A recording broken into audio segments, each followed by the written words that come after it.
Welcome to the Plain Faith Podcast, Episode 10. So we're going to go evacuate them. And the guy that's head of security, he wrote me an email and he said, Dave, you might be shot down, you might land, you might be held at gunpoint and told to go fly somewhere. And he just, just kind of laid it on the line, like some stuff might happen that you're not expecting.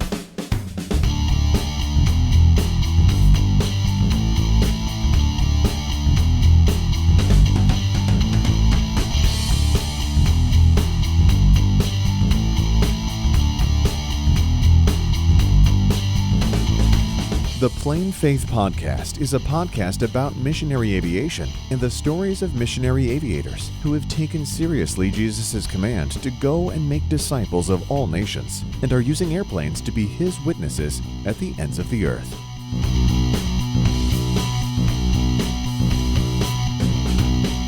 Thank you for joining us for this episode. Your host for today's show will be Jimmy Tidmore, who, in addition to hosting this podcast, is a pastor and a pilot residing with his family in what is known as the Rocket City, Huntsville, Alabama. He is very interested in promoting missionary aviation and helping prospective missionary pilots reach the mission field. And now, with these introductions out of the way, let's get started on another great episode of the Plain Faith Podcast. Well, I don't know whether I should be welcoming you back to the Plain Faith Podcast or whether you should be welcoming me. It has been way too long since I released an episode, and I know some of you probably thought I was done with the podcast altogether, but that's not it at all. I do intend to keep it going and will hopefully figure out a way to release episodes more regularly. And let me say thanks to everyone who has reached out with encouraging words in this regard. Honestly, it was a message I received just a few days ago along these lines that made me stop what I was doing and start editing this particular episode. So thanks for all the encouragement and support. I am very glad there are so many of you enjoying these interviews. I certainly enjoy putting them together. It has honestly just been a struggle for me to find the time. Now, before we dive off into today's episode, I'd like to make you aware of a need within the mission aviation community. I suspect that some of you have already heard about this and maybe have even helped out, but I've got this little platform here where I can share news like this with a group of like-minded people, and hopefully we can come together to make a difference. So here's the situation. Ryan Ferran is a pilot with Ethnos 360, serving with his family in Papua New Guinea. And not too long ago, Ryan got a scratch on his leg while doing some work in the lowlands of Papua New Guinea. And unfortunately, that scratch got very badly infected, like so bad that he had a really high fever and got to the point where he couldn't stand up. Ultimately, he had to be medically evacuated to Australia for treatment. And to make a long story short, between the emergency charter flight he had to take to Australia and the medical treatment he received while there, Ryan accumulated $25,000 worth of expenses. So I'm calling on you, the Plain Faith community, to step up here and help Ryan and his family out. They have a GoFundMe campaign set up, and I'd love for this announcement to help push him over their goal. I have personally donated, and I hope that you will as well. Now, I'm going to put a link in the show notes to the GoFundMe campaign, but you can also just visit GoFundMe.com and search for Ryan Ferran, and that's spelled F-A-R-R-A-N. He's got a video there explaining the situation much better than I did here, so please go check it out and give as God leads you to give. Okay, so let's turn our attention now to today's guest. His name is David Tanner, and as you are about to hear, he is a former missionary pilot with the organization we now know as Ethnos 360. He has some really good stories and advice, both for those who are working toward becoming missionary pilots and for those of you who are currently serving as a missionary pilot and wondering what it will be like to make the transition back home. Dave is a great guy. I really enjoyed talking to him, and I am certain you will enjoy what he has to share as well. So thanks again for hanging in there between the last episode and now. Please continue to help me get the word out about the show, and if you are enjoying it, please head over to iTunes and leave a review. Well, Dave, we're so happy to have you on the show today. I've spoken with you multiple times about this opportunity, And I'm really looking forward to hearing from you on this episode, this 10th episode of the Plain Faith Podcast. So first of all, thank you for being here today. And I want you to know that I really look forward to hearing more about your story in this episode. Thank you, Jimmy. It's great to be here with you. And what an honor and privilege to do this. And thank you, too, for putting together this podcast. I really believe God is using this for his honor and glory. Well, thank you for saying that. I really enjoy doing it, and I have personally enjoyed the opportunity to speak with so many interesting folks like yourself, and I look forward to getting in to knowing and learning more about you today. So why don't we begin by talking about where you're from and where you grew up and about your family and so forth. Sure. I was born in Muskegon, Michigan. Believe it or not, 60 years ago. I look in the mirror and I can't believe I'm already 60. But 60 years ago, born in Muskegon, Michigan. Junior and senior high school was in a little town south of there called Grand Haven. All right. And tell me about did you have siblings and tell us about your family now as well. My mom and dad were married relatively young. And my mom was saved at an early age, and I believe my dad wasn't saved until after they were married. But anyway, my dad was killed in a work-related accident when I was about 1 month before my third birthday. And about 5 years later, I think loneliness set in for my mom, and she found herself at these single bars, and she ended up remarrying a guy who wasn't saved. But anyway, through my biological dad, I have a brother. His name is Mark. He's 2 years younger than me. And proud of him, he served in the Gulf War with the 82nd Airborne. And then through my mom's second marriage, my brother and I have a half-sister who lives in Florida. Are you married now, and do you have children? Yes, we've been married 38 years. We have 3 kids, 1 daughter, 2 boys. They're in their late 20s, early 30s. We have grandkids. What a blessing they are. Our first grandson, Silas, is 2.5 years old. Our youngest son just had a kid, Eliza, and she's about 6 weeks old. And my son married a lady who has 2 other kids, so we inherited those, if you will. And then our daughter is expecting another child, our second grandchild, who will be born in October. All right. Well, why don't you tell us a little bit about your own personal spiritual journey? When did you become a follower of Jesus? Well, I was saved at an early age.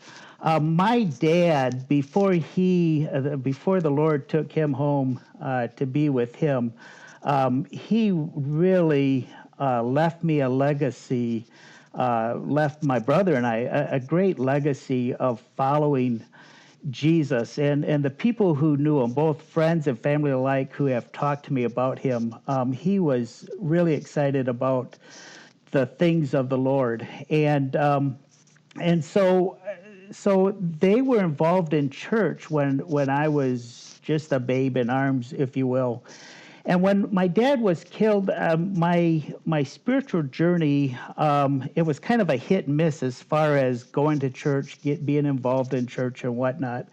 But my mom would sometimes take me to the Baptist church that my mom and dad were a part of, and I would hear the gospel that Jesus Christ is God, that he died on the cross for our sins, was buried and rose again, and by putting your faith, your confidence, your trust in him, you can live with him. And I can remember sometime during before my preteen years, somewhere about 8 or 9, I can remember my mom had remarried, and I can remember just being kneeling at my bed and just asking, the Lord to forgive me. I could see the need of a Savior, and the thing is, so the faith was there. The thing is that I didn't have the discipleship. I didn't have the assurance that I was indeed saved. But I was saved again at a very early age, and it wasn't until really my college years that it didn't really come together for me.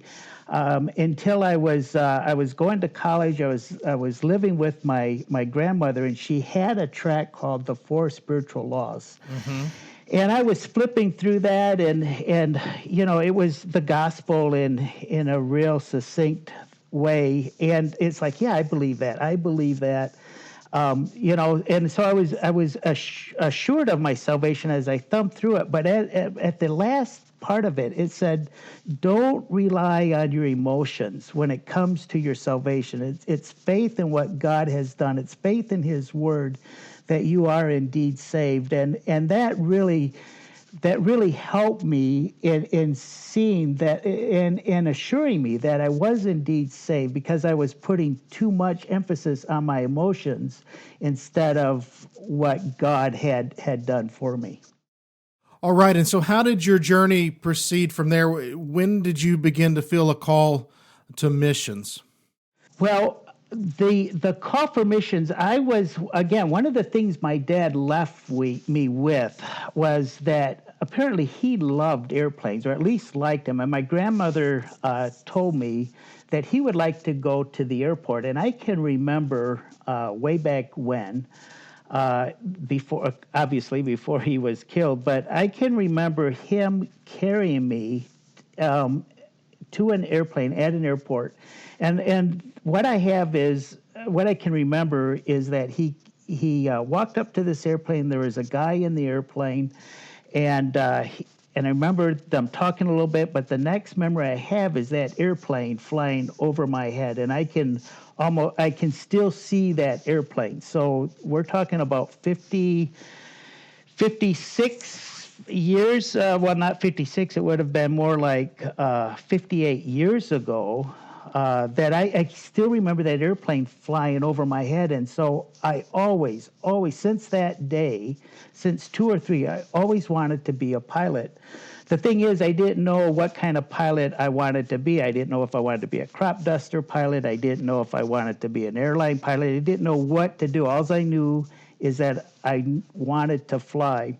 Well, it was during my college days. I was at church, and a missionary was working in Peru, South America, and a slide popped up, just one slide of an airplane. He says, well, this is how I get around to the different villages. And the Lord used that slide of challenging me into missionary aviation. Oh, wow. Well, why don't we go from there then to talk about your flight training and when did that take place? You told us about this experience when you were less than 3 years old, or that you can still remember this aircraft flying over, that, which is amazing that you can remember that. So obviously an airplane had a big impact on you for you to be able to remember that. When did you begin flight training, and how did that go?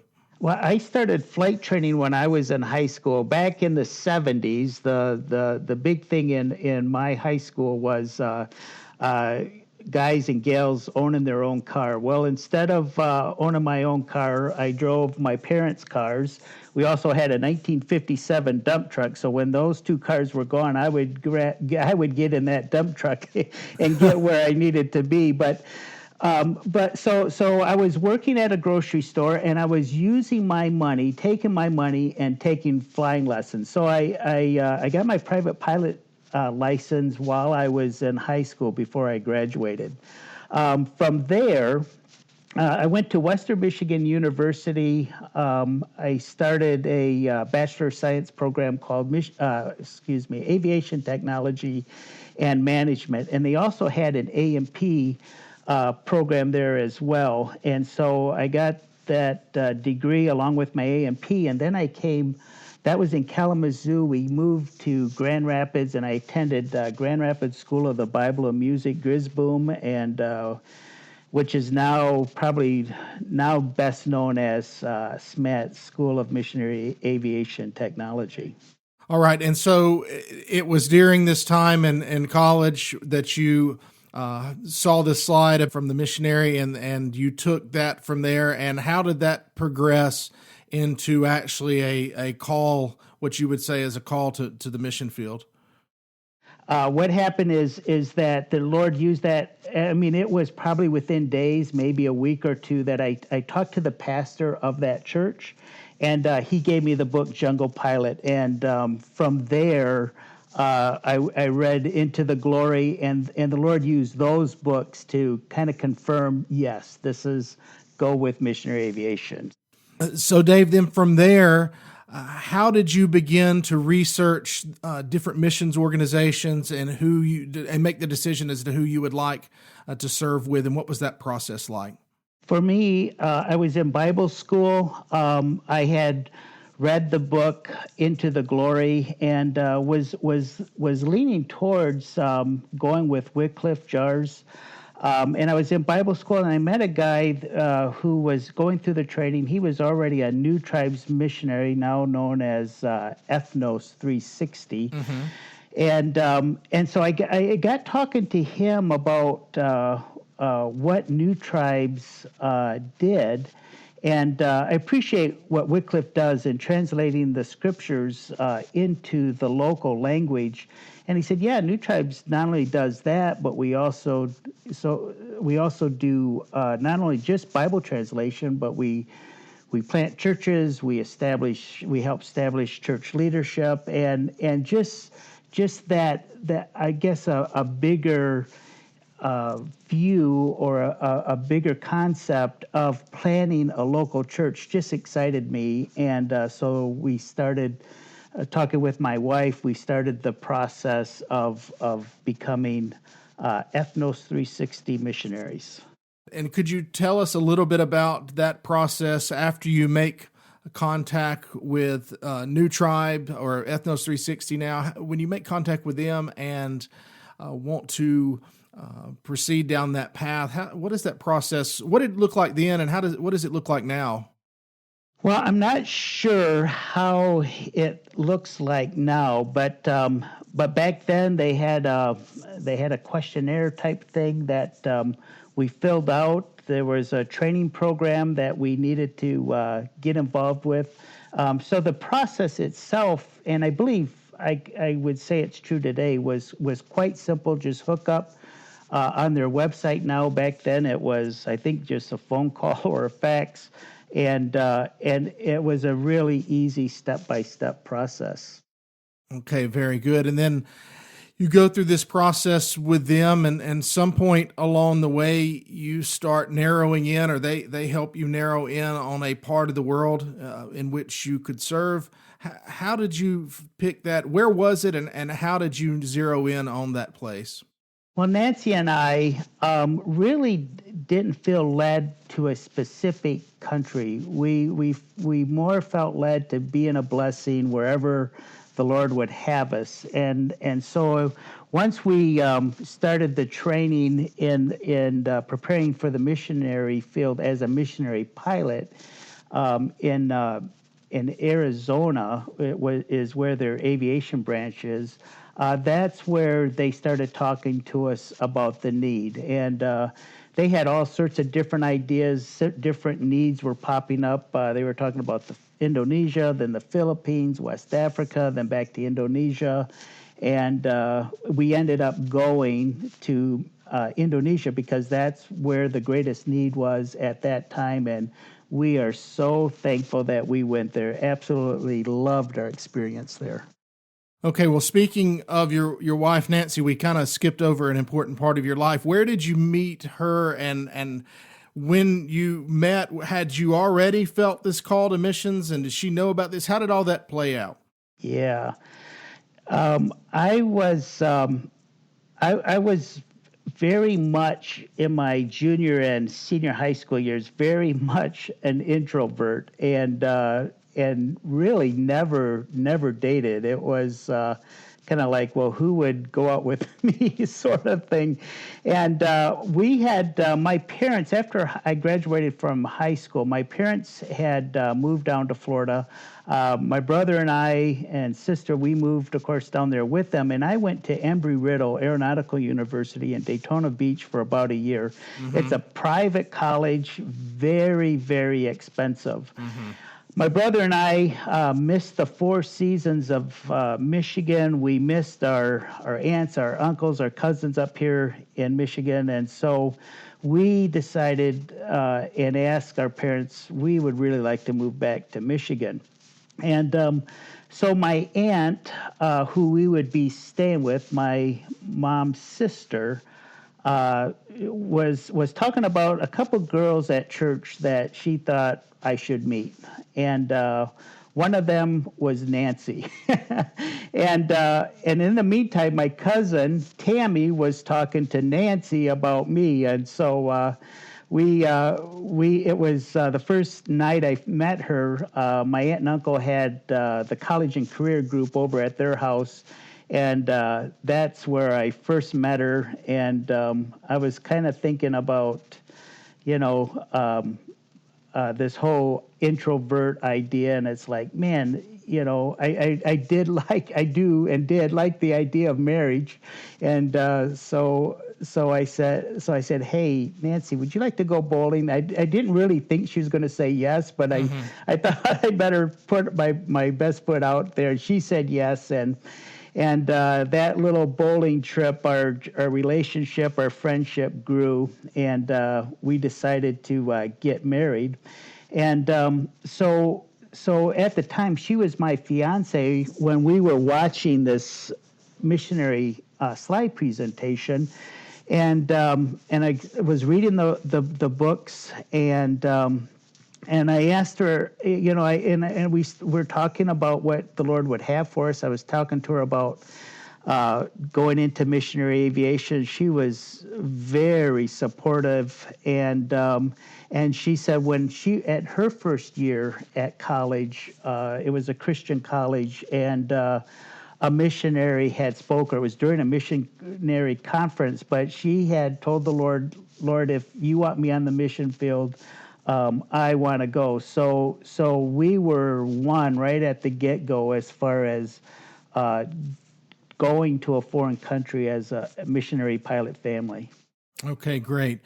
Well, speaking of that, I'm curious if you have any, having worked through that, I'm curious if you have any advice for someone who might be listening to this episode who is currently wrestling with a call to missions. Any help you can give them as they're kind of working through those things?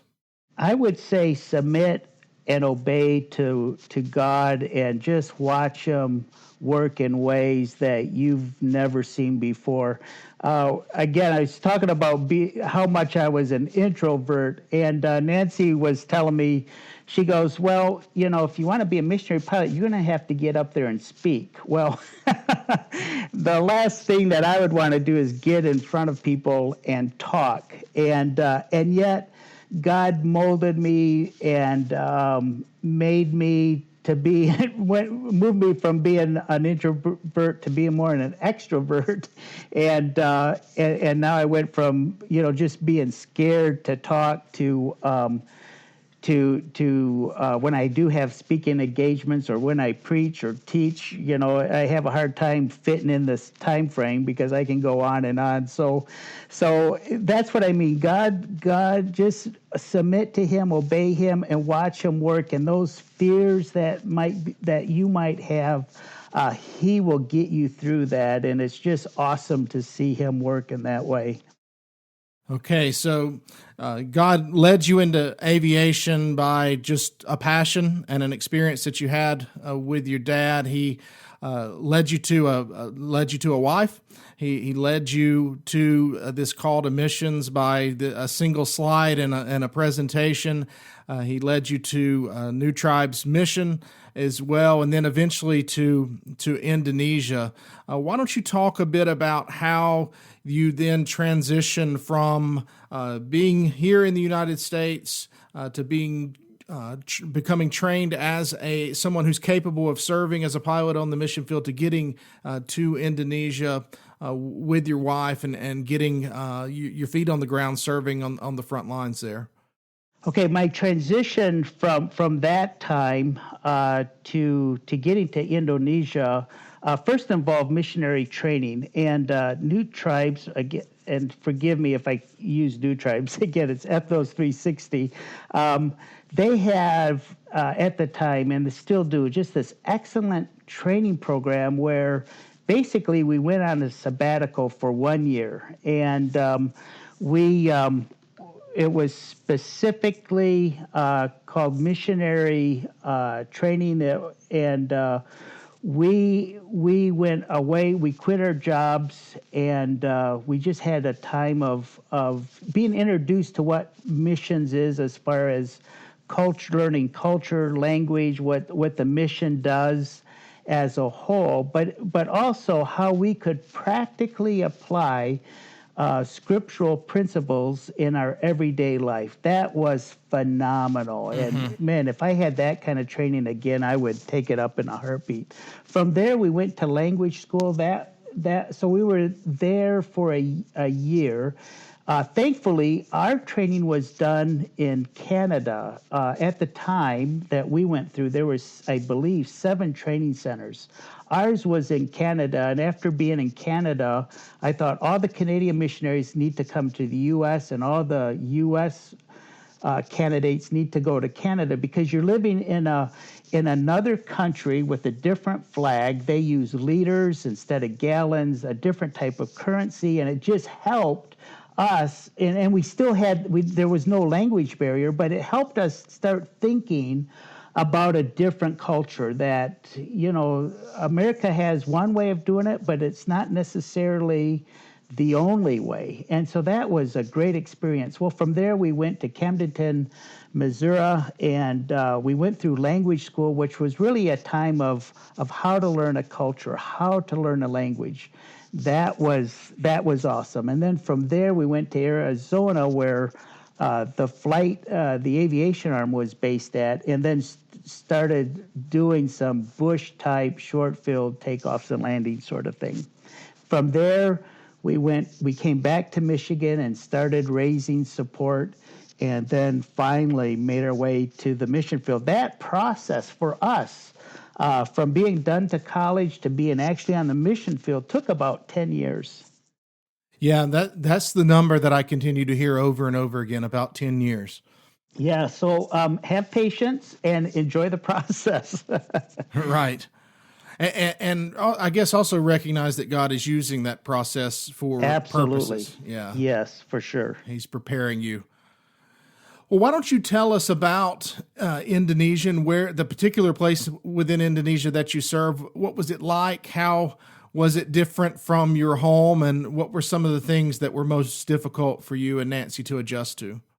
We had, at the time, we had 3 airplane bases.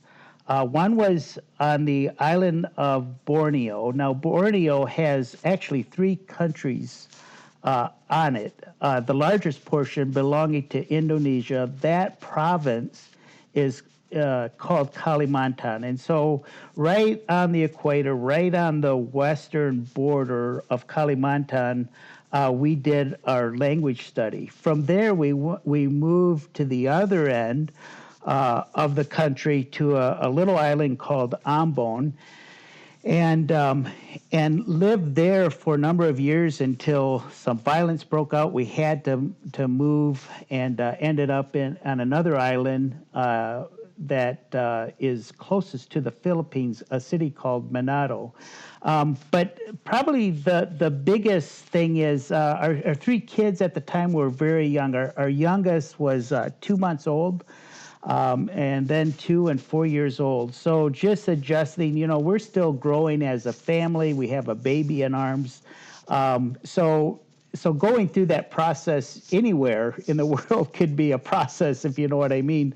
But then now doing it in a third world country where you don't know the culture, you don't know the language brought some additional challenges. Probably the biggest thing for us was that here we are, big white Americans, if you will, and we just stuck out like a sore thumb. So just that feeling of being a minority just really hit home to us and was a challenge. But again, God got us through that. Okay, Dave, so before we move on, are there any other things that you would like to share about the things that New Tribes did to help you prepare for getting to Indonesia? Yeah, so once we had started our language study, our language study, they've gone to a more robust program, which I think is much better. But back then it was kind of a home-brewed language study course, and it was called situational language learning, where we would kind of did a self-study at home. We would learn certain phrases in Indonesia, and then the idea was to go out and practice what you had learned. It might have been something as saying hello, good morning, good afternoon, or whatever, and just practicing what you had. Of course, other missionaries would be in town. They could help as well, but they also assigned us to a national missionary. We had a national pastor and his wife who would meet with us once a week to help us with this whole learning process. So a little bit of self-study, I guess I would say a lot of self-study, but they were supportive in helping us learn the language and the culture.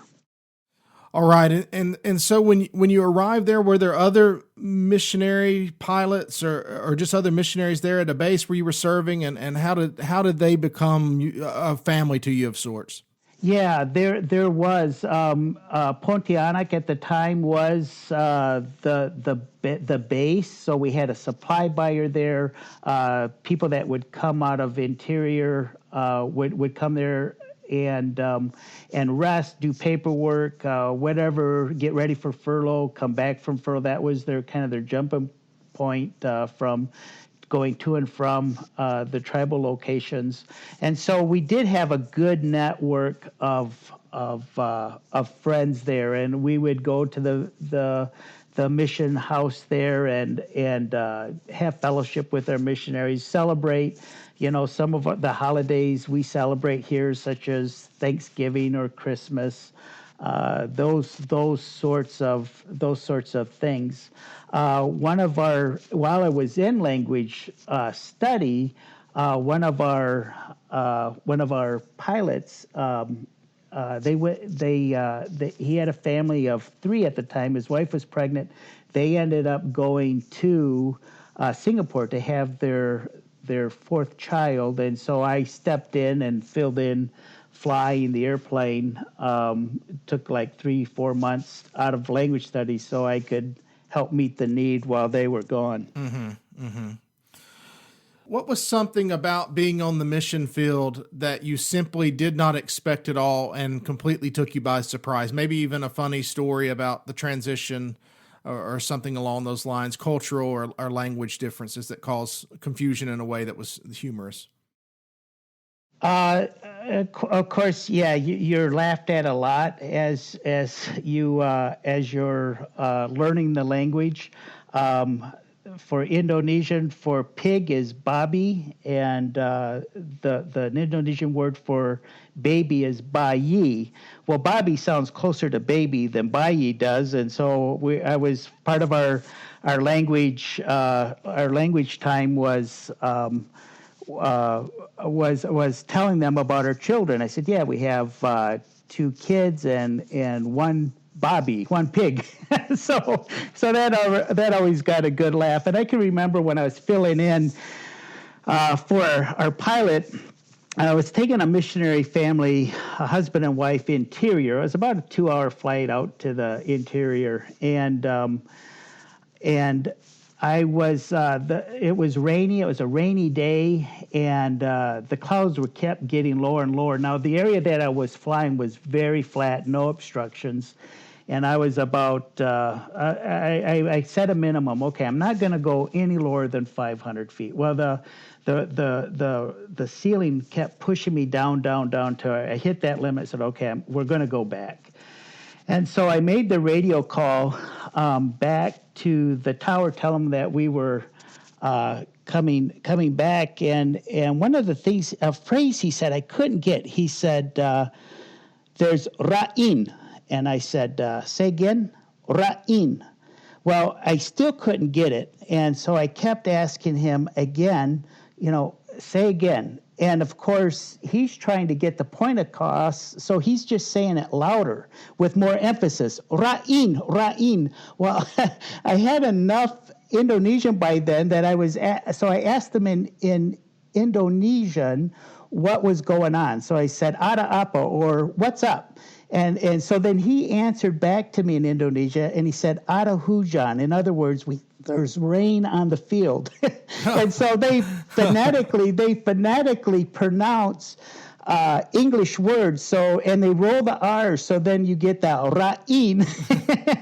And so that, at the time it was kind of tense for me and him. But after I knew, okay, this was, I thought I was in danger or in trouble. But, it was just, he just wanted to inform me what was going on at the airport. Right. And he was trying to help you by speaking in English, and you're exactly. Trying to find some Indonesian word. Yeah, exactly. All right. So, Dave, is there anything else? We've talked about some of the cultural things and the language things. Was there anything else that, looking back, was surprising to you about your time in Indonesia as a missionary pilot? Yeah, the thing that was really surprising and almost a culture shock in its own right, if you will, is you go to, at least for me, I went to a mission field and you kind of expect certain attitudes, if you will, from unsaved people. The thing that for our first term there, the first 5 years that we were there, the kind of surprising, it was a big surprise to me, was some of the attitudes that missionaries can have, and some of the bad attitudes that they can have. That really surprised me. Here is some missionaries that went through the same awesome training that we went through, and yet, they, like everybody else, struggle with the sin nature that Paul talks about in Romans chapter 7. So that first term was really, we had missionaries that were team members, but the team had to split up because of some differences of opinions or doing things, and they could no longer work together. And so that was a real surprise to me, just some of the bad attitudes that any of us could have. And I'm reminded of Philippians 1:6. He who began a good work in you will complete it in the day of Christ Jesus. And now, looking back, that was such a surprise. But I think that something that has helped me now is knowing that we're all on this journey of becoming more and more like Christ. None of us have arrived. All of us struggle with our sin nature.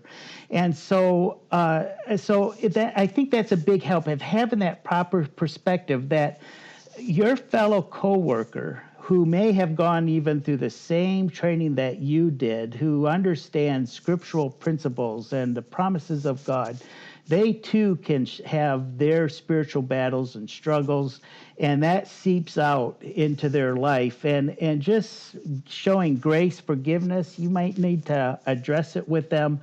But just knowing that, you haven't arrived yet either, and that we're all on this journey. And so just show compassion, grace, and get through that. On our second term, the thing that kind of shocked me was just some of the politics that's involved in bureaucracy, if you will, that's involved in a mission organization. I don't think you're going to get out of that no matter who you go with.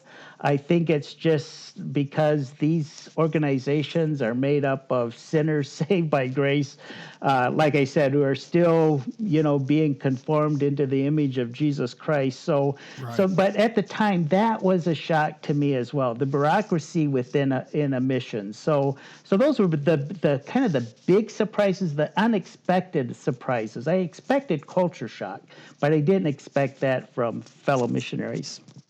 Yeah, I when you were talking about that, I couldn't help but think of Paul and Barnabas and how they separated ways. And, maybe they were both innocent in that. Maybe one of them was not. And we don't really know the story there. But I also think of Paul at the end of Philippians speaking to the two ladies and telling them, hey, you got to get along. You've got to agree in the Lord on this and get back to work. And so it's great that we have a Bible that's honest and shows us that human beings, even saved human beings, are still human beings who are on a journey, who are I can't think of the verse now, who are still being sanctified. Right, that's it. And so we're not there yet, and as you said, from the verse you referred to in Philippians, God's going to finish the work. Yes, he's going to finish it, but he's not done yet, and we're still people. And I'm a pastor, and people probably have expectations that I would be further along in my own spiritual journey, and sometimes they're surprised when you're kind of like me. Yeah, exactly right. Yes, I am. Very much so. Yeah. Still, if you knew all the things, if only you knew. Yeah, yes. We'd be in trouble. That's right. So I appreciate. I'm thankful that we have a Bible that's honest with us, and I also appreciate you being honest about those sorts of things, because we don't want to over romanticize this mission aviation thing and pretend like you're going to go do this and you're going to feel like a superhero and it's going to be great and wonderful. There are not going to be any problems. No, there's still people, there's still problems, there are still difficulties and so forth. Yeah, absolutely right. So thank you for sharing that. So Dave, as we're sitting here going through this interview, and I'm thinking about Indonesia, and I'm thinking about so many of the previous interviews I have done with people in that part of the world, it's got me thinking that it might be helpful to share with our listeners why it is that so many missionaries and missionary aviators are going to that part of the world. Do you have any thoughts on that? There's a big need that's going on right there, especially in Papua and Papua New Guinea. Papua is the Indonesia side. PNG, Papua New Guinea, is another countryside of the same island. They share the same island, and just such a need of different languages, of people that need to hear about Jesus Christ and what He has done for us.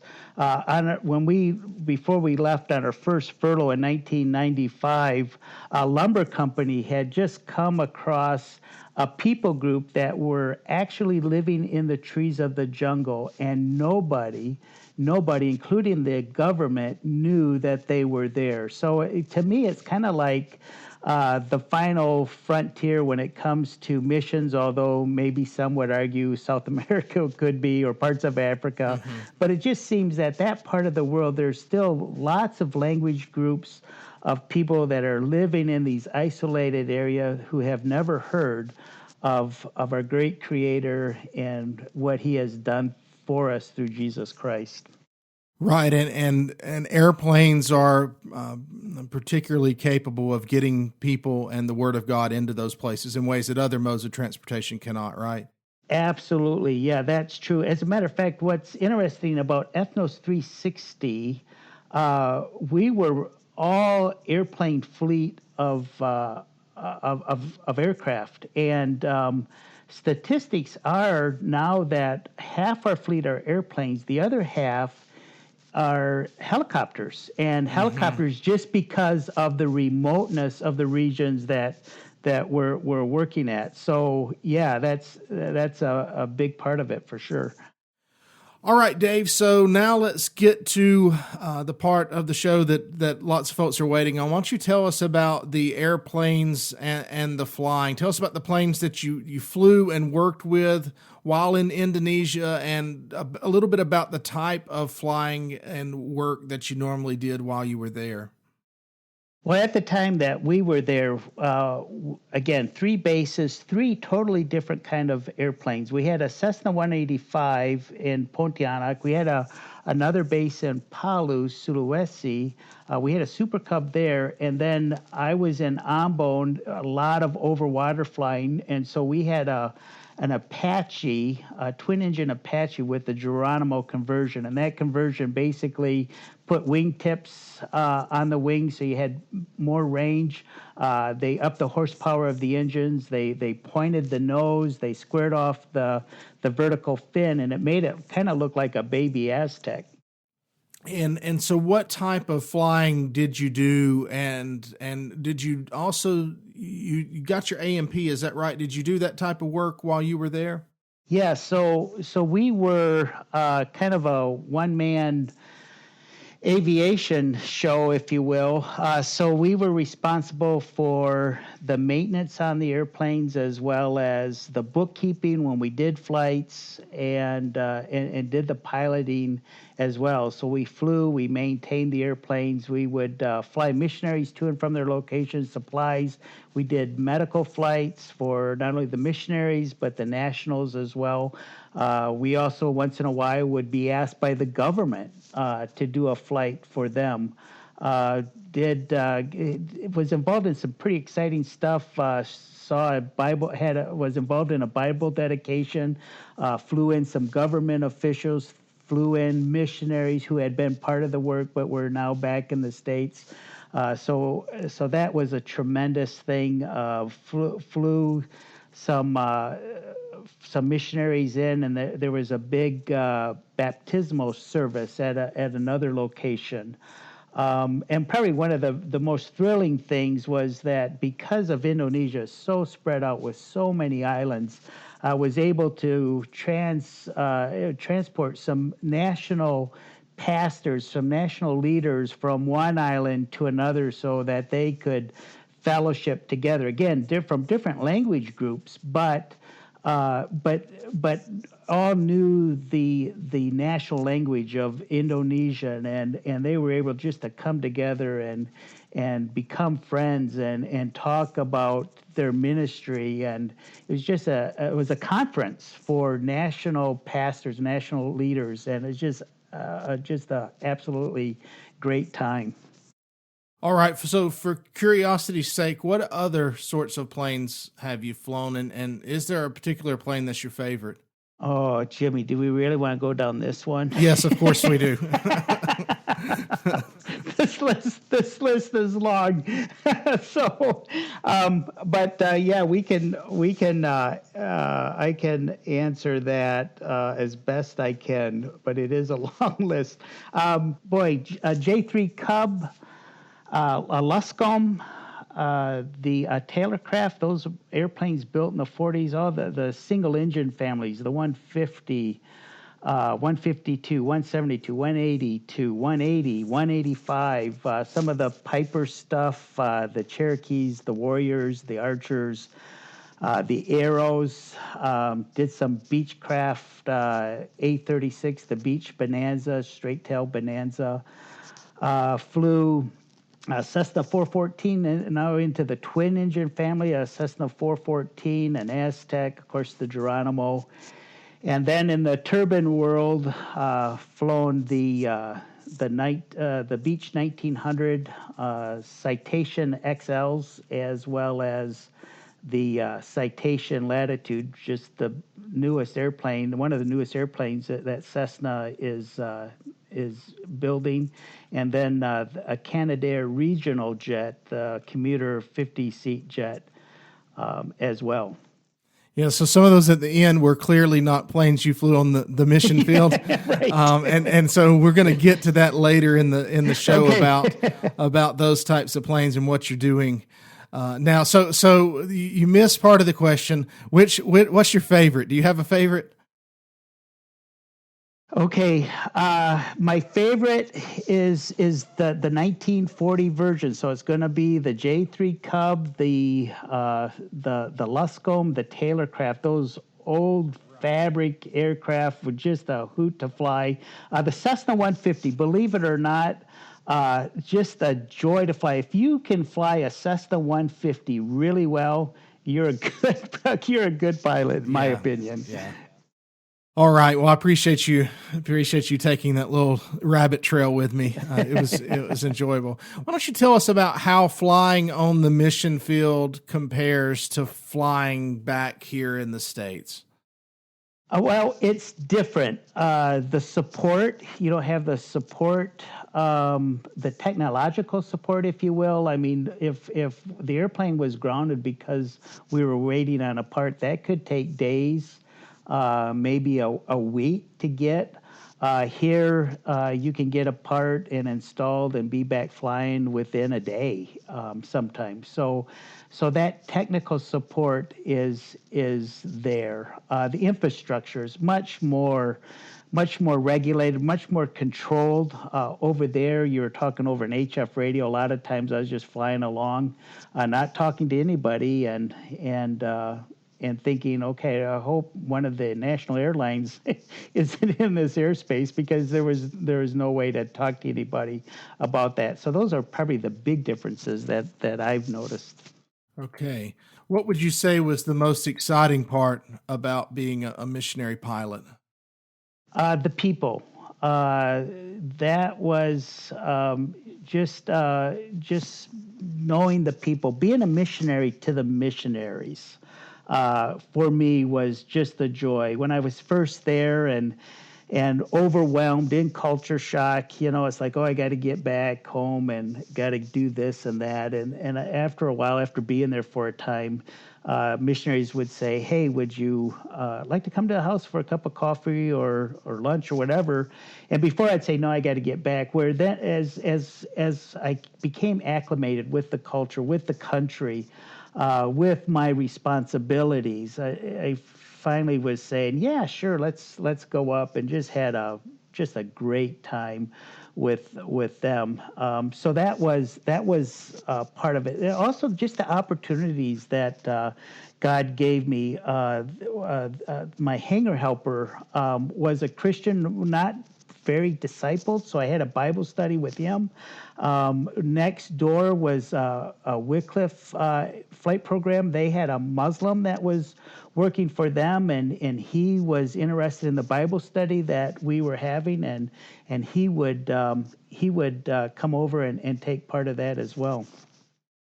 What would you say was the most difficult part about being a missionary aviator?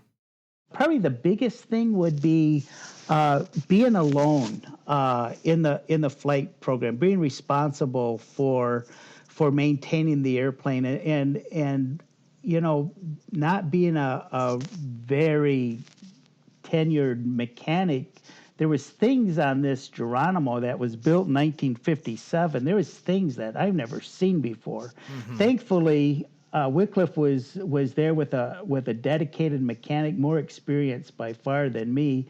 And man, I would go over to him. I said, "Hey, could you come over? I want to show you something, because I hadn't seen it before." And he said, "Yeah, you're okay. Keep an eye on this or that." And that was helpful. But I think that was, as far as just the missionary aviation pilot aspect of it, that was probably the hardest aspect of just bouncing technical questions off someone. So what would you say are some memories or stories that stand out from your years in Indonesia? And are there a few that you would like to share? Yeah. When we were in Indonesia, it was January of 1999. The government, the president of Indonesia, stepped down, and there was a faction of conservative Muslims, if you will, who really wanted Indonesia to become a Muslim state. Now, Indonesia recognizes 5 religions. It's Islam, Buddhism, Hinduism, Christianity and Roman Catholicism. But there was a factor there that really wanted to Indonesia, when he stepped down, to be a Muslim state. And so violence broke out in the city of Ambon. And I had taken a Wycliffe family. Their plane was down. They needed to leave the country to do paperwork, to renew their visa. So I took the wife and their kids to Darwin, Australia. Long flight over lots of water. Well, while I was there, violence broke out between Christians and Muslims. And it got ugly, where they were literally killing one another. They're not allowed to have weapons other than like BB guns or pellet guns. So they went tribal, if you will. They went to spears, machetes, bows and arrows, and just started killing one another. Well, the concern was for us expats who were in country that we weren't being targeted, but the concern was that we would get caught in the middle of this fighting. And so we made a process. So we started an evacuation process. I was in Darwin. Wycliffe had a base there, if you will. I was staying there, and it was obvious, again, in hindsight and looking back, it was obvious how God had me there to help direct to implement this contingency plan that was in place. And I would not want to put my family or any of those expat families through that again. But what the Lord taught me through that, how I could trust him. I mean, it was obstacle after obstacle in getting our people out. The airport was shut down, and I needed to have the airport kept open. My family didn't have their passports. They were with our supply buyer, and they were on the other side of the bay. And that missionary wasn't wanting to leave the country. You kind of wanted to wait it out. And there was just obstacle after obstacle coming up, and just the peace that God gave during that time. I mean, if anybody should have been, in my opinion, in that, I would have much rather had my family be in Darwin, out of harm's way, and me be in it. But it was the opposite way. I was in a city that had Burger Kings and Pizza Huts and all the comforts of the U.S., and here they are stuck in all this violence. And so just seeing how God worked was truly amazing. And after we got our expats out, we made the decision that my hangar helper and his family, we also had another national missionary in Ambon as well, and so we're going to go evacuate them. And the guy that's head of security of Ethnos 360, he wrote me an email and he said, "Dave, you might be shot down, you might land, you might be held at gunpoint and told to go fly somewhere." And he just just kind of laid it on the line, like some stuff might happen that you're not expecting. Just kind of was preparing my heart, my mind. And as I left to go do the mission, to fly those families out, I gave my wife a kiss goodbye, thinking, just a brief thought, you know what, I might not see her again, but I had the peace of God that surpasses, all understanding, that Paul talks about in Philippians 4. Just having that peace, and so that's one of the things that before we went to the Indonesia, I wondered. There had been missionaries who had been taken captive, some killed. And I always wondered, how would I handle myself in that way if somebody came in and took me at gunpoint, or took me and said, confess this or you shall die. I kind of wondered, what would I do? I mean, I like to think that I'm the man, and that, I'd stand up for Jesus, but it's like, I don't know how I would handle that.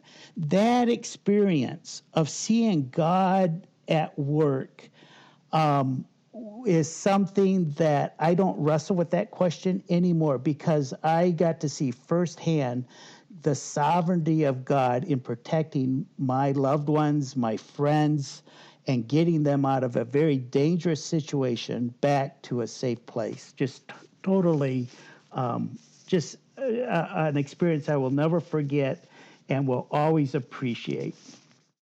Well, that was an amazing story. I appreciate you sharing that with us. It was really nice to hear. So, Dave, we have a lot of folks who listen to this show who are currently preparing in one way or another to be a missionary pilot. And so I was wondering if you had any advice for someone who is currently in flight training or working toward the mission field in one way or another. Is there anything that you could share with them? Yeah, sure. The first thing is hang in there. If you're not getting something, find someone or something that works for you. You know, God has created us, each one of us, in a very unique way. And sometimes that plays out in how we learn things. And so if you're not getting something, find a way or someone who will help you understand what you're struggling with. Now, this may mean it may mean you need another flight instructor. Don't you keep that in mind. That doesn't make if you're not getting something, it doesn't mean he's doing a poor job. He too is made in a very unique way, and maybe how he's communicating isn't addressing what's going on. So just know that there will be some challenges. There will be some times that you really might not get something. I was studying to be an airline pilot. And I was hired by the airlines. I was in training, and I went from this 140 mile an hour Geronimo. That was cruise speed, and I was flying this swept wing jet with a glass cockpit, turbine engines, jet engines, and it had this awesome autopilot. And I can remember getting in there and just pushing buttons just to get the thing to work for me. I mean, I didn't know what I was doing, quite honestly. And here I am, a CFI, an instrument instructor, a multi-engine instructor, and I had no scan whatsoever.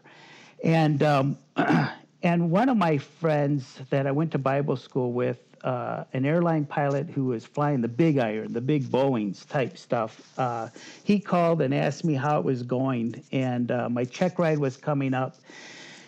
And I said, Tim, I do not have a scan.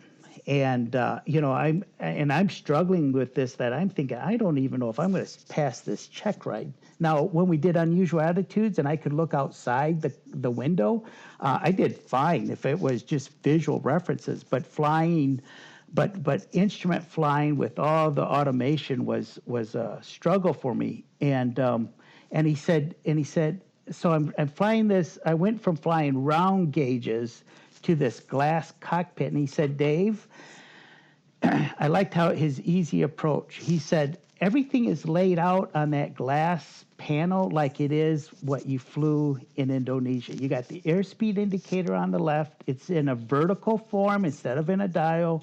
You have the artificial horizon in the middle. You have the altimeter on your right. Again, it's in a vertical way. You have the vertical speed underneath that. And I tell you what, just that, it was like a light went on, and I was no doubt probably making a mountain out of a molehill. But that simple advice just clicked for me. And as a matter of fact, my check ride was my best simulator session because of what he had told me, and I got it. So find something, talk to somebody if you're struggling with something that will help you understand and grasp a concept that you might be struggling with.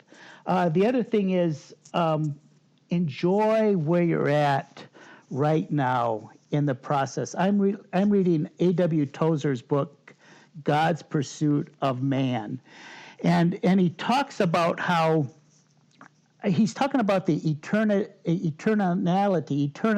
There it is, Yeah. the eternality of God, especially as we view God, and he talks about how we can look back by faith to see God in our past, and how we can look forward and see Him in the future, but knowing Him now, enjoying Him now, is something that a lot of us miss, and that's so true. I was so wrapped up in getting to the mission field, so focused on getting to the mission field, that I think I missed a lot of opportunities, what God was trying to teach me in the now. So enjoy where you're at in the process right now. The other thing is that if somebody tells you, it might be an instructor, it might be whomever, if they tell you you don't have it to be a missionary pilot, very much consider what they're telling you. God might very well be using them to have you consider not being a missionary pilot. But just take it under advisement. Go to prayer, see if that's right. Also, there's wisdom in the counsel of many. So reach out to other people. Don't just take one guy or lady's recommendation as the final answer, if you will. Seek advice. Pray about it. There was a friend of a friend, and his son wanted to be a missionary pilot, and he was in school. He was struggling in soloing, and he was here in Michigan, and I have a friend that has a Cessna 150, and he hadn't soloed yet. Like, he was like approaching 20 hours, hadn't soloed yet. And I said, "Hey, Dave, would you just fly with him, see what's going on?" And I said, "Sure." And so I took him up, and he was so wrapped up in the process of checklists and procedures that he was just missing out on just fly the airplane. Look outside, put the checklist down, cover the instruments, look outside. And so when we were all done, he was advised he should consider quitting. And I said, "You could do this." And I gave him some pointers on how to get over it. So now he's got somebody saying, maybe you should consider not doing this. And he got me saying, "I think you could do this. Just, follow these steps." And he decided between him and the Lord, and this is what I appreciated about it, is that he made the decision of having these two varying ideas of whether to go or stay with aviation. He decided not to do it, and became a missionary just in ministering in Africa. So just be open to what somebody's telling you, but just don't take that as the final answer before you decide to hang up your flying goggles. The other thing that I would encourage everybody that's involved in learning, becoming a missionary pilot, is learn the basics well. They will be foundational to the rest of your flying career. One of the things that I'm responsible for in our flight department is checking out new pilots. And as I do that, some of the stuff they're missing is just private pilot stuff like centerline control, crosswind technique. So while you're in this learning phase, the basics, basic attitude instrument flying, everybody wants to do approaches first. Get the basics first. Understand basic attitude instrument flying, and then the rest of it will come together. But that would be the biggest thing. Nail those basics now, because that you will take them all the way through your flying career. Okay, well, I think this is a good time to transition to talking about, because you've mentioned some of the struggles that that others have had and struggles that people have in your flight department today. I kind of want to jump to your current work now, but I'm going to resist that for just a minute. And and let's talk about maybe some of the struggles that you had personally during a flight training, whether it was with a particular maneuver, even financial struggles. You know, it is difficult. It sounds like you were working at a grocery store to pay for things. Anything that you could share to help other people see that everybody, even guys that do make it to the mission field, that they had their struggles along the way as well. Sure. I failed my private pilot written first time for the first go. And yet it's like, okay, I want to be a pilot. And so it's like, all right, I'm going to get it. So back to the books. The other thing is, of course, the financial aspect of it. Flying it was expensive back in the 70s, 80s, and 90s, and much more so now. But it was neat how God brought people in, and whether it was my mom giving to me financially, one of the instructors at the flight school gave money towards our flight training. So those were challenges, but it was neat to see how God worked through those challenges as well. The other thing is that I gravitate more to the flying than the mechanical end, the maintenance end of it. And so I was not, I would say I'm still not all that mechanically inclined. And so getting my A&P was a huge challenge for me because I could care less about working on a car and what tools are needed to do what job, what could make the job easier. And so my A&P training for me was a huge struggle. Okay, and you knew you needed to do it, so you did it, but it wasn't necessarily something you felt like you enjoyed or were even gifted at. Exactly right. I mean, one of the prerequisites, at least for our mission, was that if you wanted to be a missionary pilot, you needed to be an A&P. And so that's why I got my A&P, was because I wanted to be a missionary pilot, and I had to have that. I'm thankful for it. I learned a lot from it, but it was a struggle for me. Right. All right. Aside from the flying and the airplane type struggles that you may have had, what were some of your other obstacles to getting to the mission field? Again, the whole finance thing, we were at 50-60% of our recommendation at the time. The mission allowed us to go, so we did have enough money so that we weren't a burden on folks, the missionaries, as well as folks back home. But yeah, we were only 50-60% of our recommended support, and so that was always kind of looming over us. Even when we came home on furlough, I tried to get meetings. I mean, I just wanted to share, kind of do what we're doing today, share the work, how God was working not only in our hearts, but also what he was doing in Indonesia. And some churches didn't want us. I remember calling one pastor at a church, and at a church that I had already spoken at, and they were in between pastors, and so they had this new guy come in, and I said, I had shared, I'm back on furlough, would like to give an update, and he said, we can't support you. I said, well, that's okay, I'll come anyway. He says, we won't be able to take up a love offering. I said, well, that's okay. We'll come anyway. We won't be able to pay for gas. I mean, it was excuse after excuse. And then we finally got down to a date, and there was a date that wouldn't work for him. And so it did happen. I had another church, another pastor tell me that if I were to come in, it would take away from the focus of the missionaries that the church was supporting. So that alone was kind of a struggle in just setting up, not only the finances, but even setting up meetings to just share the work, what the Lord was doing.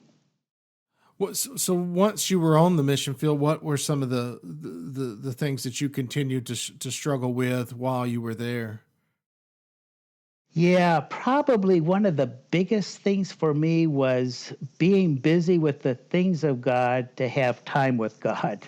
Believe it or not, here I am a missionary, and just so much needed to be done, and I wasn't reading my Bible. I mean, I was too busy to do that. That was probably one of my biggest struggles was just prioritizing so that I had quality time with God and with my family as well. Yeah, I've heard a rumor that pastors struggle with that too. I don't know Oh, anything. I don't know anything yeah, about but it, you wouldn't know that. Yeah, no, not you. but I have friends who've told me. Yeah, that's right. Yeah, exactly. No, but it's for real, and Satan uses that. He convinces us, and is happy for us to be convinced that our work is so important that we don't have time for our own personal spiritual health. And what he's eventually doing is setting us up for a fall. Exactly right. And especially it's the things of God you're involved in. It's good things. That's you right. know? I mean, it's carrying on. It's promoting the gospel, and yet we're missing the boat. I was missing the boat when, as far as my own spiritual well-being was kind of going out the door, sort of thing. Right. First and foremost, we're a disciple. We're a follower of Christ, and exactly right. And all this other stuff is secondary to that. Yeah. So, what about spiritual struggles? I mean, you talked about that a little bit here. Any other spiritual struggles that you dealt with while you were there? That was probably the biggest one. You're in culture shock. The best of us, and we talked about this in my missionary training, you will have culture shock. And you might think that you have this training and the spiritual giant, but you will have culture shock, and you will have thoughts come that thoughts that you may have never had before that might blow you away, but have an impact in your spiritual life. So you really need to guard your heart. And I have remember a good missionary friend. He's with the Lord now, but how the Lord kind of helped me with this having time with Him. Marv Porch was his name, from your neck of the woods, somewhere down south, had a nice southern twang, and just a joy to be around. And every time I flew him, he would ask me, "What's the Lord teaching you, brother?" Yeah. and I wasn't reading the Bible, and so I would kind of have to fake it and tell him. And so then I got good was that, I'm flying Marv, and of course he would sit up front with me and his family in the back, and he would always ask me, "What's the Lord teaching you?" So then I started getting smarter, and it's like, okay, I'm flying with Marv. Have I read my Bible? No. What's the Lord teaching you? I don't know. so get in the Word. Let's see what God has for you, is sort of a thing. But that's what God used. God used that guy in my life to show just how busy I was, and I was in a way forsaking Him. All right. Well, it sounds like he was placed in your life for a reason. It makes me wonder if there's someone else along the way who served as a mentor to you in one way or another. Well, when I was working on my private pilot license, I had two uncles, both private pilots themselves. They were huge in mentoring me in becoming a pilot. I had just turned 16, and they said, "Hey, how old are you? And they knew. I said, yeah, I'm 16. Okay, well, we got an instructor, and here you go. And I just kind of followed their lead. They were huge in those very beginning stages of being a student pilot, working on my private pilot certificate. Now, we talk about mentors. Now it's like discipleship, where iron is sharpening iron. So I have a handful of guys that we can talk about spiritual things, deep things, what the Lord is teaching you. I still spin off what the Lord taught me through Marv, of okay, what's God teaching you, and just opening up Scripture and sharing Scripture with somebody. So not really a mentor as far as becoming a pilot, but as far as spiritually growth goes, just using that Proverbs 27 concept of iron sharpening iron, and getting into each other's life on a deeper level, and sharing struggles, and sharing victories, and what all the Lord is teaching us. All right, so why don't you tell us now about what you're doing now, and about your transition from the mission field to these different areas of work and ministry? Sure. I'm a corporate pilot, and we have four airplanes. There's 11 pilots. I'm one of the pilots, but also I'm the safety officer. I'm the training officer, and we went from Indonesia. We just our kids were growing up. And they were getting ready to graduate from high school. And we got thinking, okay, what are we going to do? Are we going to drop them off? We're going to go back. And we really didn't have a peace about leaving them here and going back to the Indonesia. Now, granted, some missionaries do that. And that's between them and the Lord and them as a family, and I'm excited when they can do that. But there's other of us who don't have that peace, and so we decided to come back in the States. At the time, our aviation headquarters really didn't have a need for where we thought our gifts and talents could be used, and so we ended up resigning on a good note. And eventually I did some flight instructing, I did some air ambulance work, and then some airline works, and then 11 years ago got this job at in this corporate flight department. And that transition was a difficult one. That was a culture shock in itself. It was harder getting reacclimated to life in the U.S. than it was to getting acclimated to life in a third world country. So that was a surprise, and that was a challenge, and it was difficult. You have to get a car and get a home, and just the things that we kind of don't think about and take for granted because it's part of our everyday life here in the States. We had to basically just start from scratch again. Again, it was just cool how God supplied, how God met that need, and it was just cool how he worked it all out. All right. Besides the logistical and practical difficulties of moving from that part of the world back home and getting reacclimated into life here at a different pace with needing a car and so forth, what sort of emotions did you experience going through that transition process? Oh boy, the biggest thing was doubt. We really, between, we were praying about it. My wife and I, we prayed about it. We talked to each other about it. We talked to the kids about it.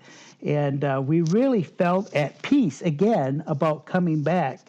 But after we made the decision, after we broke off from the mission, the doubt started coming. It's like, okay, was this really what God wanted me to do? And that was probably the biggest emotion. And I'm getting ready to preach out of 1 John chapter 3, and I just came across this verse. It talks about, for if our heart condemns us, God is greater than our heart and knows all things. And that's where I eventually had to come, is that, before the Lord, we had no ulterior motives in moving back. We really believed this is what God wanted us to do.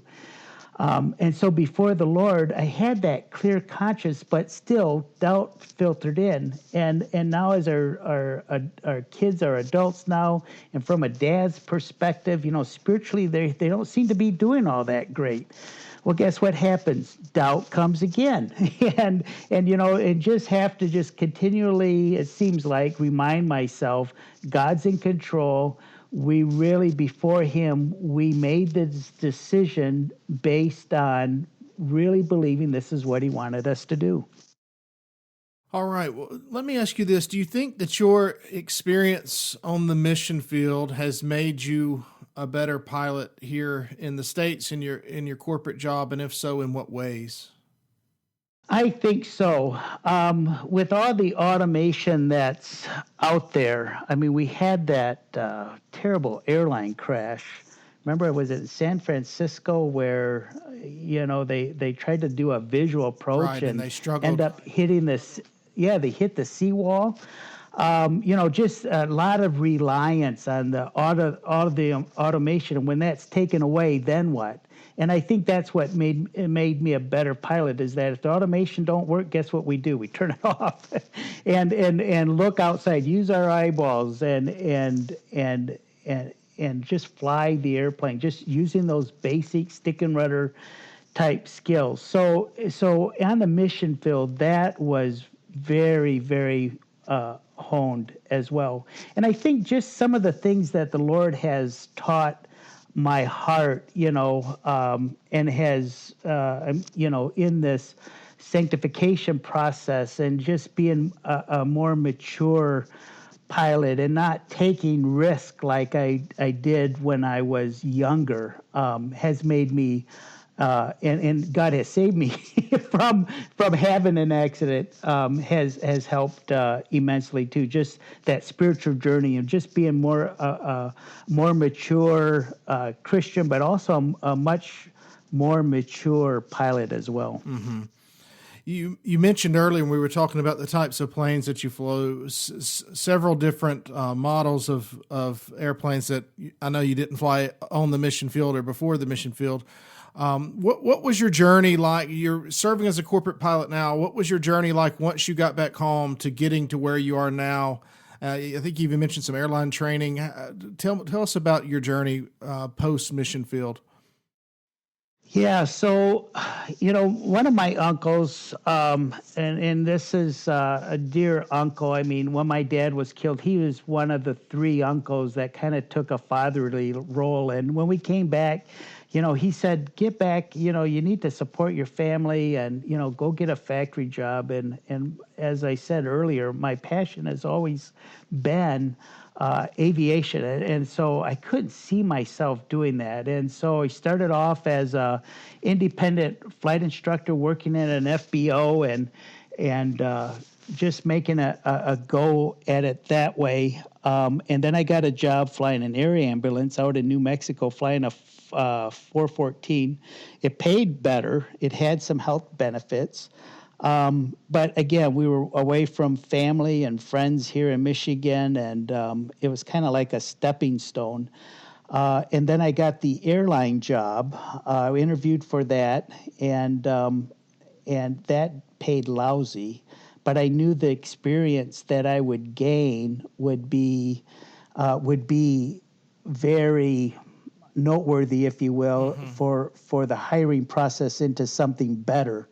And so that took a lot of blood, sweat, and tears, making we're a family of five, and I'm only making like $20,000 a year. and thankfully, my wife is an accountant, a bookkeeper, and she had us on a very, very strict budget. And of course, with the Lord's help, we got through that debt free. But anyway, that experience gave me an opportunity to work with the flight department I'm working with now. As a matter of fact, my boss, is a Bible school friend way back in the 80s. And as a matter of fact, he was one of our supporters when we were in Indonesia. And Wow. He's the one that God used to help me get the job where we're at now. Okay, great. That's a cool story. So we have lots of pilots on the mission field right now who listen to this podcast. And I just wonder if there's anything that you would like to say to them as they think about when it might be time for them to make a similar transition. Yeah, just be sensitive to the leading of the Holy Spirit. Talk it over with your spouse. Talk it over with the kids. Talk to that mentor or those people that you can really who you have confidence in, and bounce off these thoughts that you might have, and just again bathe it in prayer, and then it is going to take a step of faith. The step of faith of coming back to the mission field is just as big as going to the mission field. So just think that process over and just let God lead you, and He will give you the peace to make that decision, from my experience anyway. Okay, thank you for sharing that. Now, you mentioned just a little bit ago some preaching. I'm curious about how you're involved in ministry now, and maybe even in missions in some other ways. Can you share with us about that? Yeah, sure. We attend a Bible church right here in Grand Rapids, and we're a plurality of leadership, if you will. Mm-hmm. So we do have a full-time guy, but I'm one of the lay pastors, one of the lay elders. Mm-hmm. We use Pastor Elders Synonymous. Yep. So with that comes those leadership responsibilities. So I have opportunities to teach and preach, teach a kids' Sunday school there as well. Also, the Ethnos 360 Aviation, I'm a board member, and I'm also their safety consultant. So still involved in missionary aviation. It looks different than what I expected it to look like. I thought we would come back and I would plug into the aviation department down in Arizona, but God saw fit to use it another way. And it's pretty neat to me is that I thought, man, I would love to be the safety coordinator for Ethnos 360 Aviation Department. The thing is, I had that desire, but I had no idea what that entailed. Mm-hmm. And so God, again, in His wisdom and in His sovereignty, puts me in a position where I get that safety type training paid for by a corporation. Right. And now I can take that education and go and help them and their safety manager, help him in developing their safety program. And so again, it's still involved, but it just has a different look than what I was expecting. Right. What a great organization that is. As I was saying to you earlier before we were recording, I'm still stuck in the New Tribes Mission days, yeah, but maybe another couple of years I'll but a great organization, and they're doing good stuff. They are, and thank you. I joke around with a lot of people. I'm not any good, but I'm slow. so I too still use some of that old terminology, and I'm still trying to train myself to say it the right way. But It is a learning curve. Yeah. Okay, Dave. Well, I wonder, do you have any final suggestions or advice or encouragement for prospective missionary pilots? I do, and to me, the key to being a successful, safe missionary pilot are summed up in two verses. Galatians 5:16 is a verse of choice with a promise, and it says, "Walk in the Spirit, and you shall not fulfill the lust of the flesh." So think about that. Is that when I'm walking with the Spirit, when any of us believers are walking in the Spirit, we can't sin. It's when we make that choice, when we're tempted to sin, that we're in sin.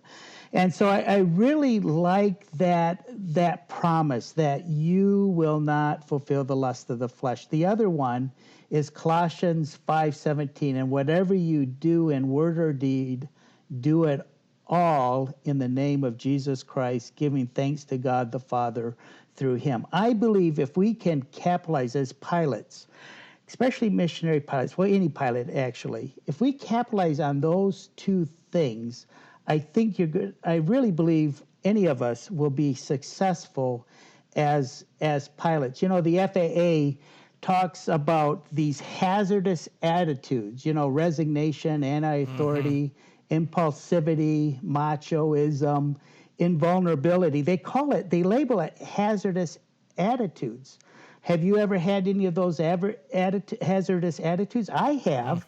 Well, if any of us have those hazardous attitudes, let's think in the biblical terms, if you will. If we're having that hazardous attitude, to me, that's a flag to us that says, I'm walking in the flesh. I'm not walking in the Spirit, because this is going to hurt me and probably others as well. So if we can capitalize on these verses, I really believe we will be professional, safe pilots.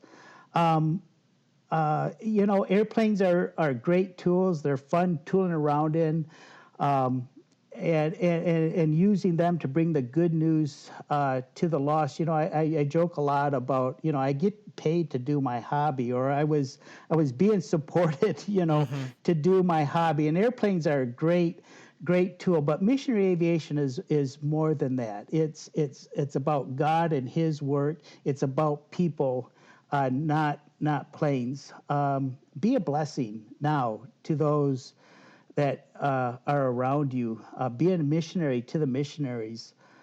Be an encouragement to all you come in contact with, especially overseas, the nationals as well as the expats.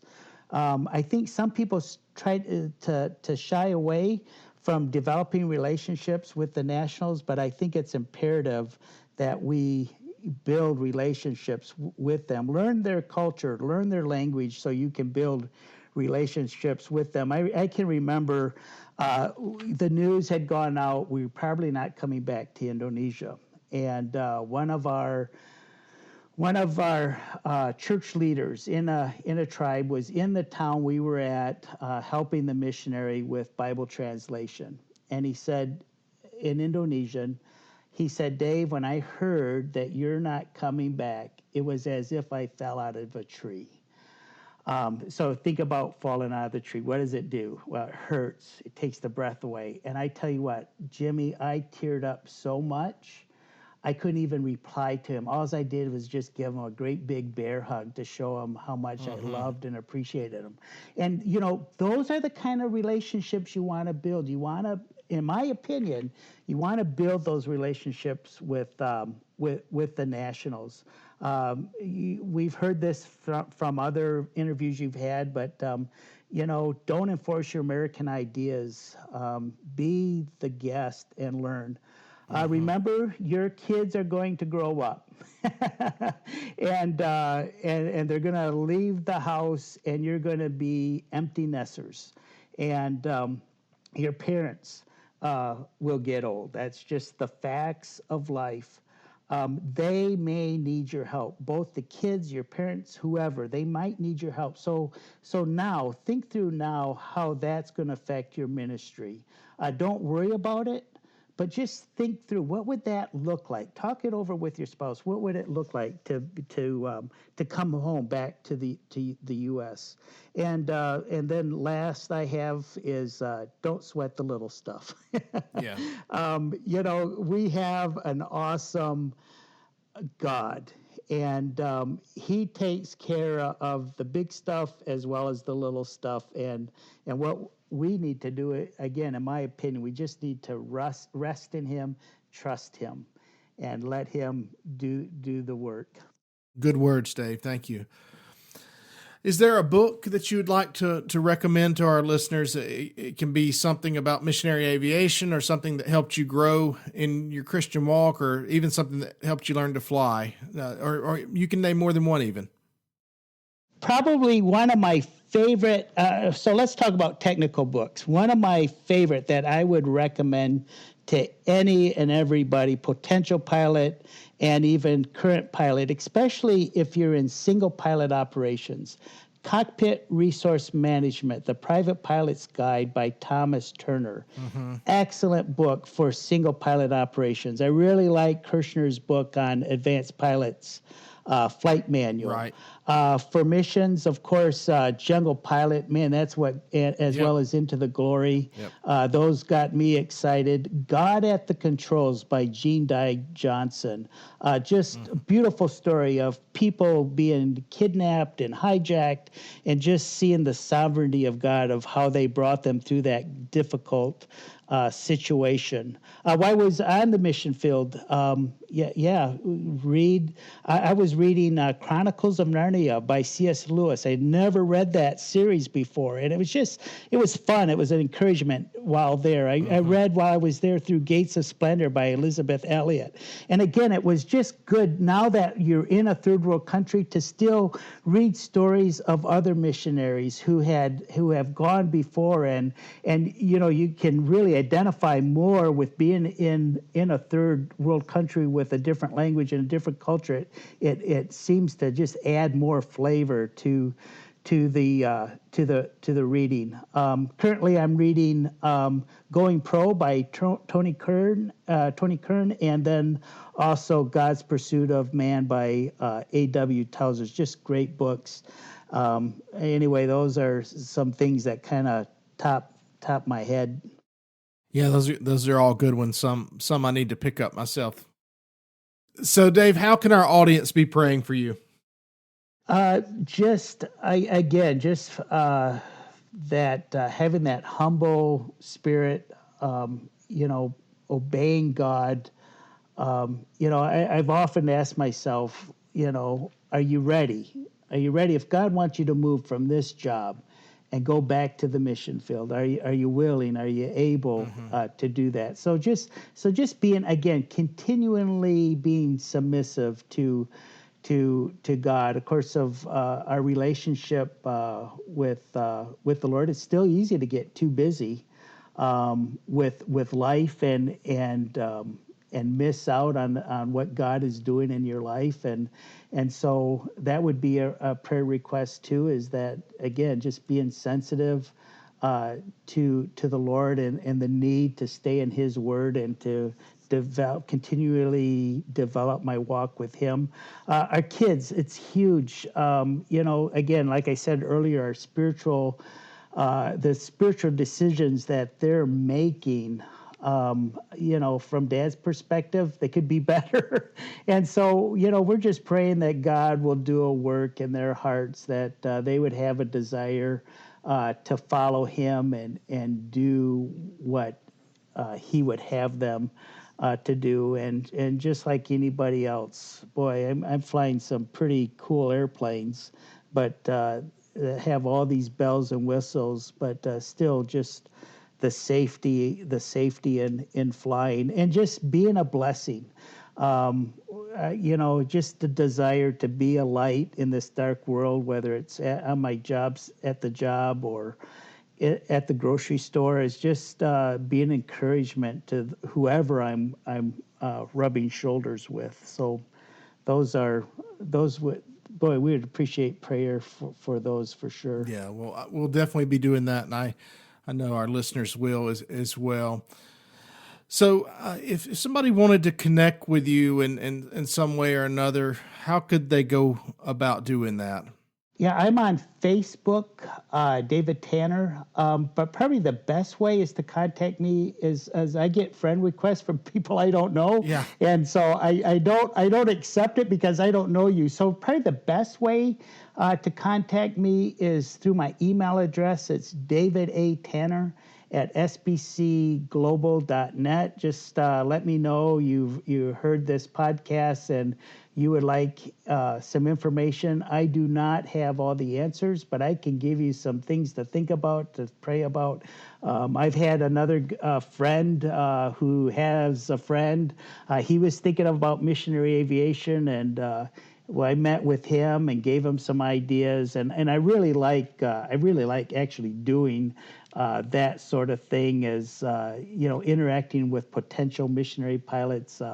To me is a lot of fun and a true blessing to me as well. Yeah. Well, one of the purposes of this show is to connect people who are thinking about that and with folks who have done it and can give advice and some guidance.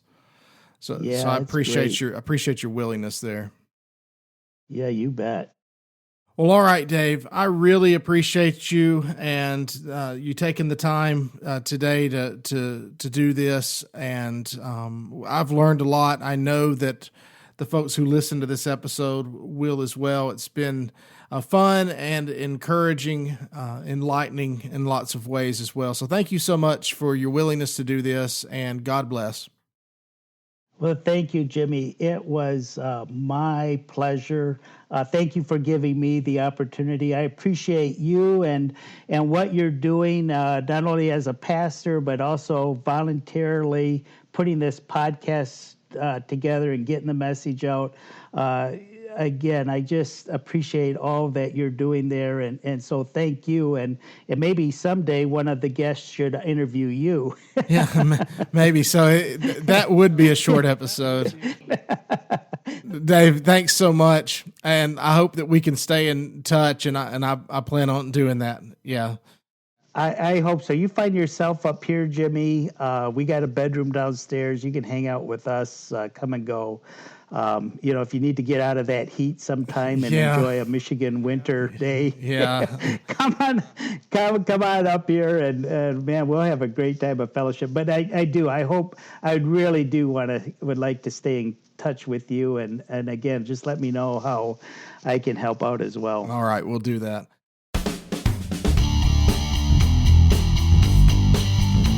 Well, that's it for this episode. We thank you once again for listening. You can learn more about the podcast and subscribe to it by visiting plainfaith.com. That's PLANE faith.com. You will also find links there to connect with us on Facebook, Twitter, and Instagram. If you are interested in becoming a patron of the show, you can do that as well by visiting patreon.com/plainfaith. And of course, Jimmy would love to hear from you personally. So feel free to email him at jimmy@plainfaith.com or by using the contact form on our website.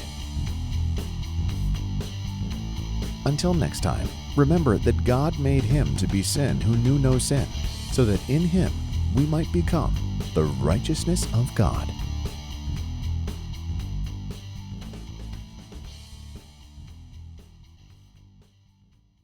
The intro and outro music for the Plain Faith podcast is a song called Chipper by Kevin MacLeod. You can find his work at incompetech.com.